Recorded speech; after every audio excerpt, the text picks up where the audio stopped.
काल रोजी आमचं डी बी पथक रात्रीच्या वेळी गस्त करत होतं। यामध्ये माननीय पोलीस आयुक्त नागपूर शहर आणि इतर सर्व वरिष्ठ अधिकारी यांनी अवैध धंदे, अंमली पदार्थ आणि इतर जे काही अवैध कृत्य आहेत त्यांच्यावर कडक कारवाईचे निर्देश दिलेले आहेत आणि त्यांच्या मार्गदर्शनानुसार कालची पेट्रोलिंग सुरू होती। पेट्रोलिंगच्या दरम्यान 2 इसम हे लुंबिनी बौद्धविहार मानकापूर या ठिकाणी संशयास्पद स्थितीत मिळून आले आणि ते कुठल्या तरी चुकीच्या कामासाठी या ठिकाणी आलेले आहेत असा संशय आमच्या डी.बी. पथकाच्या अंमलदारांना आला। त्यांना विचारपूस केली असता सखोल विचारपूस केल्यानंतर असं लक्षात आलं की एका व्यक्तीकडून ते MD म्हणजे मेफेड्रॉन हा जो अंमली पदार्थ आहे तो खरेदी करण्यासाठी आलेले आहेत आणि त्यांच्याकडे काही रोख रक्कम देखील असल्याचं त्या आरोपींनी, त्या संशयितांनी सांगितलं। सदरची घटना ही डी.बी. पथकाचे PSI देशमुख यांनी आम्हाला कळवली। आम्ही निवासस्थानी होतो। रात्री घटनेची माहिती मिळाल्यानंतर तत्काळ आम्ही पोलीस स्टेशनला आलो आणि त्या घटनेची माहिती वरिष्ठांना देखील कळवली। वरिष्ठांच्या मार्गदर्शनाखाली त्याच्यामध्ये कारवाई सुरू करण्यात आली।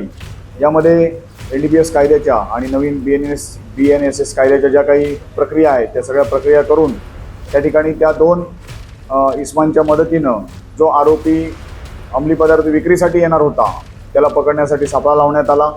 त्या 2 इसमांकडे इस्मानी त्या समोरच्या आरोपीला फोन करून बोलावून घेतल्यानंतर त्याला त्या ठिकाणी ताब्यात घेण्यात आलं। पंचांच्या समक्ष त्याची अंगझडती घेतली। अंगझडतीमध्ये 20 ग्रॅम मेफेड्रॉन हा जो अंमली पदार्थ आहे ज्याला MD म्हटलं जातं हा मिळून आला। तसेच त्याच्यातले जे आलेले ग्राहक होते त्यांच्याकडे देखील एकाकडे 50,000 रुपये आणि एकाकडे 23,000 रुपये अशी रोख रक्कम मिळून आली आणि ते अंमली पदार्थ खरेदी करण्यासाठीच त्यांनी ती रोख रक्कम आणल्याचं प्रथमदर्शनी निष्पन्न झालं। यामध्ये जे 3ही आरोपी आहेत त्यांना अरेस्ट करण्यात आलेली आहे। त्याच्यामध्ये पहिला जो आरोपी आहे वसीम अहमद खान हा 32 वर्षाचा आहे आणि वर्ध्याचा आहे। त्याच्यासोबत आलेला कार्तिक राजूसिंग गिलवाल हा 24 वर्षाचा आहे आणि तो देखील वर्ध्याचा आहे।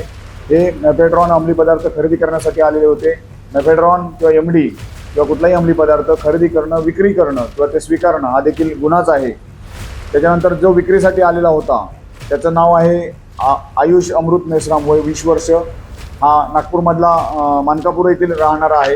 या तिघांनाही ताब्यात घेण्यात आलेलं आहे। यांच्याकडून 20 ग्रॅम अंमली पदार्थ, त्याचप्रमाणे 73,000 रुपये रोख रक्कम, 2 दुचाकी गाड्या आणि 3 मोबाईल असा एकूण सुमारे 4,24,500 रुपयाचा मुद्देमाल हा आम्ही रात्री जप्त केलेला आहे। याबाबत NDPS कायद्यानुसार गुन्हा दाखल झालेला आहे। आरोपींना अटक झालेली आहे आणि पुढील तपास जो चालू आहे आज रोजी कोर्टात आरोपींना हजर करण्यात येणार आहे।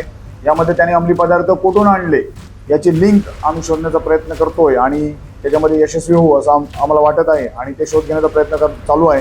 ही संपूर्ण कारवाई माननीय पोलीस आयुक्त श्री सिंगल सर, माननीय सहपोलीस आयुक्त तांबोळी सर, माननीय अप्पर पोलीस आयुक्त शेवाळे साहेब, माननीय पोलीस उपायुक्त परिमंडळ 2 श्री मदनेश सर आणि सध्या अतिरिक्त कार्यभार असलेले पोलीस उपायुक्त माननीय सातव सर, त्याचप्रमाणे ACP सुनीता मेश्राम मॅडम यांच्या मार्गदर्शनाखाली आम्ही स्वतः आणि आमच्या डी.बी. पथकाचे PSI देशमुख, WPSI महिला PSI राणे आणि सर्व टीमने ही कारवाई केलेली आहे।